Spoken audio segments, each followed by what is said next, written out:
From meeting and working with 3 presidents as mayor, to cliffhangers about floods, famous people, near disasters, and encounters with a ton of interesting characters, this is Tales from the Gem City with former Mayor Chuck Scholz. Join us for this reoccurring bonus segment. I'm History A Go-Go's host, Rob Mellon. Welcome back, Chuck. Well, thanks for having me again, Rob. Well, it's great to have you back. And of course, we got a very important topic to talk about today.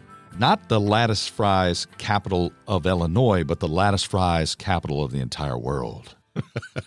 I think we should have one of those green highway signs posted really at all of the entrances to Quincy that says that we are indeed birthplace and hometown of the Lattice Fry, which is sometimes misreferred to as the waffle cut potato, but we know what a Lattice Fry is in Quincy. And, you know, we're both community pride guys, Rob, and we like to, we take pride that Paul Tibbets was born in Quincy, that we hosted the Lincoln Douglas debate, but also our restaurant heritage here, because seriously, our listeners may think we're just kidding around, but we actually have a United States federal district court case that determines that, as far as anybody can tell, this is about the first place that anybody served lattice fries. That's right, yeah. And just to clarify, Chuck, only Neanderthals call them waffle cut fries. Yes, yeah, not a Quincyan. Please. So how does that controversy start for you? Because you get involved in it back in, I think, the 1990s? Early 80s. It's about 40 years ago. Oh. I was a young associate in the law firm of Scholz, Staff, and Palmer in those days. And I was the, low man on the totem pole a couple of years out of law school. And believe it or not, I was the last guy there, 6 o'clock at night.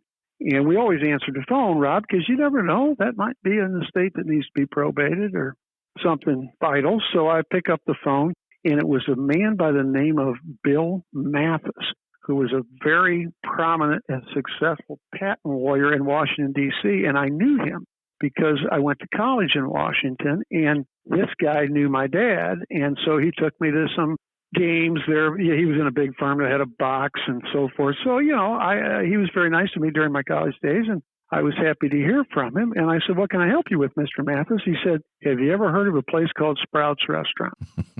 And I said, "Indeed, I was quite familiar with Sprouts." And he asked me if they serve some sort of waffle cut potato. And I said, "Well, Mr. Mathis, I think you might be talking about a lattice fry." He says, "Well, maybe so. That might be what they're called in Quincy. Would you mind going out and getting an order of those and bring them back to your office and call me?" And, 6 o'clock at night, I said, "Well, okay, I'll probably get a piece of coconut cream pie while I'm out there." But I went to Sprouts, and I called my wife and said, "Don't wait on dinner." And I got back to the office, and I called Mr. Mathis, and so I got these lattice fries, Rob. And he has me get out a ruler, and I'm trying to measure how wide they are, how long they are, what are the spaces in between there. And then finally he says, "Hey, you got a copy machine, right?" This is 1981. And I said, "Sure." And he said, "Can you put one on the copy machine, make a copy, and then put that in the fax machine?" So I put these greasy lattice fries on the glass of the copy machine and make the copies, and then dutifully fax those out to Washington, D.C. And, like all patent lawyers, this guy has an engineering background. And he's very interested in the most minute details of my now kind of, those lattice fries are best consumed right out of the fryer. Absolutely. So anyway, I said, "Mr. Mathis, pardon me, I'm happy to help, but you're going to have to tell me what's going on here." And he said, "Well, our firm represents Ore-Ida potatoes. You maybe have heard of them." I said, "Absolutely." He said, "Well, if you go to the supermarket locally and you go to the frozen food section, you'll find a bag of what we call waffle cut potatoes in there." And I said, "Okay, yeah, and that looks like what we call lattice fry." And he said, "Exactly. But we're getting sued by somebody who says they invented the waffle cut potato, and in fact, they got a patent.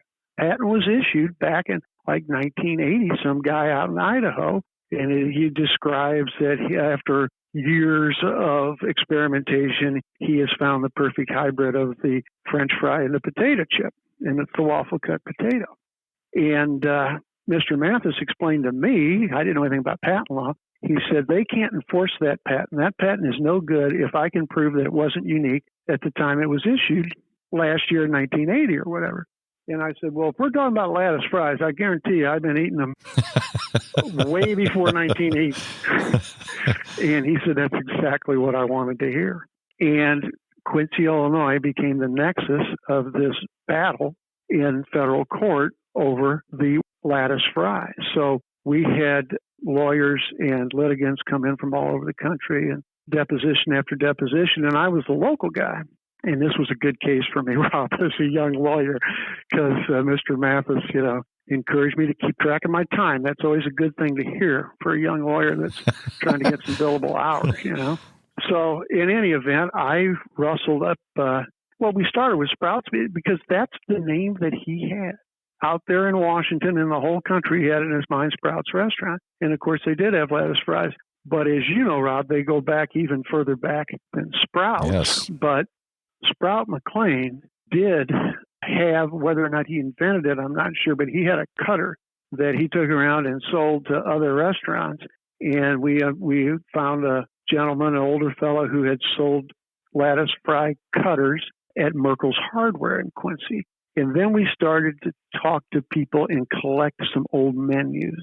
And those were really considered probative, as we say in the legal business, which is good evidence, good proof. Because you could have gone to the Ritz restaurant in Quincy in the 1920s and had an order of lattice fries for 5 cents. Yeah, that's correct. And we had the menus to prove it. It's not that they hadn't looked around. I believe there was a town in Kentucky and another one in Ohio that had served what we call lattice fries, but didn't go anywhere near back to as far as you found, Rob, which is, I had menus from the 20s, but I think you've discovered the actual initial lattice fry in Quincy was what, 1921? Well, as far as I can tell, there was a guy named Eddie Spickler, and he actually worked at the Ritz-Carlton Hotel in New York City, and he moved to Quincy. Wow, the real Ritz. The real Ritz, right? So now we know the origins of the name of the Ritz restaurant, and so he opened up a little sandwich shop on, let me see here, 722 North 10th. So it would have been close to where the hospital is today. And he would sell ground tenderloins with a side of lattice fries, and you can get the whole meal for 10 cents. And that started in 1921. And so he actually opened up numerous restaurants, which I didn't know that. I didn't know there were numerous Ritz locations. I only remember hearing about a Ritz on North 12th. I didn't know there were others either. Yeah. Yeah, I found out that there's actually one on 8th and York, and that was in 1927. The one on 12th and Locust, which is the current location of the Hardee's, a lot of people remember that. That was the longest surviving one before it moved, I guess, downtown. And that was in 1926, and he even opened up one in 1930 in Keokuk. So there were several Ritz restaurants, and they were all selling these lattice fries in the 1920s. And then, of course, other restaurants started doing it because they had that cutter that you had mentioned. And they actually believed that there was a blacksmith shop at 12th and Chestnut that was later turned into a machine shop. And they were the ones that made these cutters that these Quincy restaurants were making these lattice fries with. So by the time Sprouts came around in 1948, most of the Quincy restaurants and the Quincy patrons were used to eating lattice fries. And so they exist to today. Sure. So Evelyn and Cecil McClean would have thought, well, we got to have lattice fries for our customers. And I think when they started around 10th and Broadway and then eventually moved to the North 12th Street location. And, of course, there's a whole dynasty of McClean's with restaurant history in Quincy now, thanks to Mom and Dad, Cecil and Evelyn. But I think we can pretty much say, Rob, that Quincy is indeed the birthplace of the lattice fry. And whether that's signage or just local lore or grist for the tourist, I think we need to say it. I'm a big believer. Let somebody else disprove it. I was in a meeting down at the Park District that we're working on Quincy Bay restoration. I said, we should have a giant statue here of LaSalle, because in my mind, the Ellington stone, inscribed in 1671 and found out in Ellington Township back around the turn of the 20th century, establishes that LaSalle, who we know was out exploring 2 years before Marquette and Joliet claimed to have discovered the upper Mississippi down at Grafton at the confluence, that it's more likely that LaSalle, guided by Native Americans, got off around Meridosha at McKee Creek and followed that west into Adams County, forded over to Cedar Creek, and floated down into Quincy Bay. I like the idea. I do.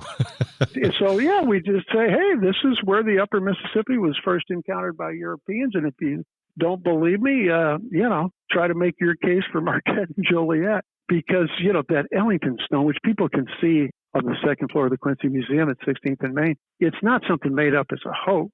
It has the 1671 and the inscription and the Jesuit markings. Right. And beyond that, the farmer that discovered it kept it in his barn for 20 years. It wasn't like somebody tried to use it, to exploit it.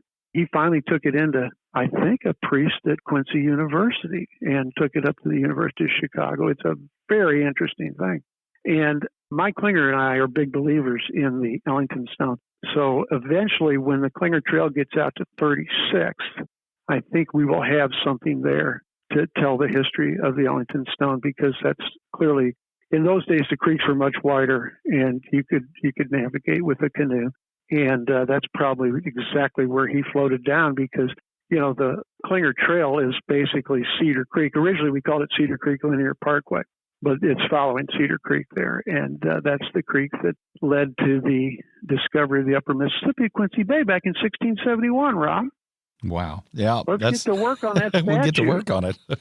I did come across, when I was looking in the papers, there was an old timer back then in 1992 when they wrote this story. His name was Lawrence Lepper. I don't know if you knew Lawrence Lepper. He was close to 90 back then. I bet I know some of his descendants. Yes, definitely. So he tells this story, and he said, when we would go a-courtin', you would have to take the young lady to the sandwich shop, and they always expected lattice fries. So that was an interesting little story from the 20s. He said when we would go, on a date in 1920s, you'd go to one of these sandwich shops in Quincy, and the names are really cool. I don't know if you remember the Sugar Bowl on Hampshire. Oh, yes. Yes. And the Try Me Sandwich Shop. And, of course, you had the Ritz restaurants as well. And then the A&W actually served them. Well, people listening will remember Elder and Elder's restaurant, Elder Renega, at 18th and State. But Elder had a sandwich shop downtown. And I believe there was some gambling going on in the basement, from what I understand. But, in those days, that was business as usual in wide open Quincy, Illinois. That's another podcast, right, Rob? Oh, yeah, we definitely have to do that. I do have one other little connection. And the interesting thing was, somehow Quincy gets associated with the potato. We're not Idaho. But we get associated with the potato. And there was a story in the Wall Street Journal. And it was when Dan Quayle misspelled potato. I remember that. You remember that? And so then... There was a little bit of a controversy. Little controversy. Of course, they made fun of Dan Quayle. But then they went back and they tried to determine the age of the word and how it was spelled. So they went to the dictionary, and it was spelled initially in Noah Webster's first dictionary with an E, just like Quayle had done. And then they quoted the Quincy Whig. No. From 1845. And it talks about a potato digger, and it has an E. So they actually, in the Wall Street Journal, for that story on Dan Quayle, quoted the Whig from 1845. That's very cool. And what's amazing is that you can access that now. Yeah, it's amazing. It's amazing. At the Historical Society website, which is just hsqac.org, if you go to our research page, you can access that. That's actually through the public library. Yeah. But we have all the links there, so we make it really easy. So you can search our collection, you can search that collection. Then you can go out to our newspaper articles, which are all on there, which we've been doing for the last 11 years. Yeah. And I don't know if you knew this, but the Historical Society just won 2 awards from the Illinois State Historical Society Yearly Awards. Did not know that. Congratulations. So the Governor's Post won for Best in Illinois. Which is high quality. And so did the Once Upon a Time. Really? And they're all accessible, so. Both worthy of that. But that says a lot about our values for history in Quincy. That's pretty neat, Rob. Good for you for doing that. But yeah, I know that, for instance, with friends in the Mormon church that are interested in Quincy history, that once, and we got that grant through Jesse White because our Secretary of State is our state librarian. And I think we've got up to 1926 at the public library, digitized all the newspapers of Quincy, which is the history of Quincy. And those people all over the world use that search mechanism to find things from the Whig or the Journal or the Herald, or probably going back to the Bounty Line Register. It does go back to that, yes. Of course, what we need to do is get from 1926 to 2021 digitized, and we ran out of money and no more grants, so who knows. See, Jesse White ain't going to be there to help us if next year he retires. He's not going to run for re-election. So whoever the next Secretary of State is, hopefully will value that because it's really important. So the last thing I want to ask you about is, what was the resolution for this court case? Did it actually go to trial? What was the final determination? I think it was one on essentially a motion for summary judgment in our favor once we established that the patent couldn't be any good because it wasn't unique. So we won, and I would take that as an official court determination of the origins of the Lattice Fry. So Quincy is officially, we still have to call ourselves the Gem City. Yeah. But we're also the Lattice Fries Capital of the world. Along with many, many other things to recommend us. But no one else can say that, Rob. Nobody else can. Well, thanks a lot, Chuck. I appreciate it. Oh, thank you as always. I look forward to the next one, Rob. Take care. I'd like to thank Chuck once again today for another amazing Tales from the Gem City. If you liked our talk today, please share this episode with a friend. And remember to subscribe to the podcast. All you got to do, hit the subscribe button on the directory that you use and get all of the new episodes, including the Tales from the Gem City, immediately when they're released. Subscribing is the only way to get those new shows right away. For more information on the podcast, like the History A Go-Go Facebook page and check out our YouTube channel as well. The music was provided by the North Carolina band Bones Fork. And if you want to find out what they have going on, just click on their link. It's in the description below. Finally, to the growing list of listeners and supporters from several countries and hundreds of cities across America, I have to say thank you. And I know Chuck thanks you as well. There are many more great episodes on the way, with discussions on the wild days of the glam rock bands of the 1980s, the history of the impact of hurricanes, D-Day girls, just in time for the anniversary of D-Day, when the Irish invaded Canada, which should be interesting, and the presidents versus the press. So join us again next time when we talk, think, and dream on History A Go-Go. Yeah, it's time to go.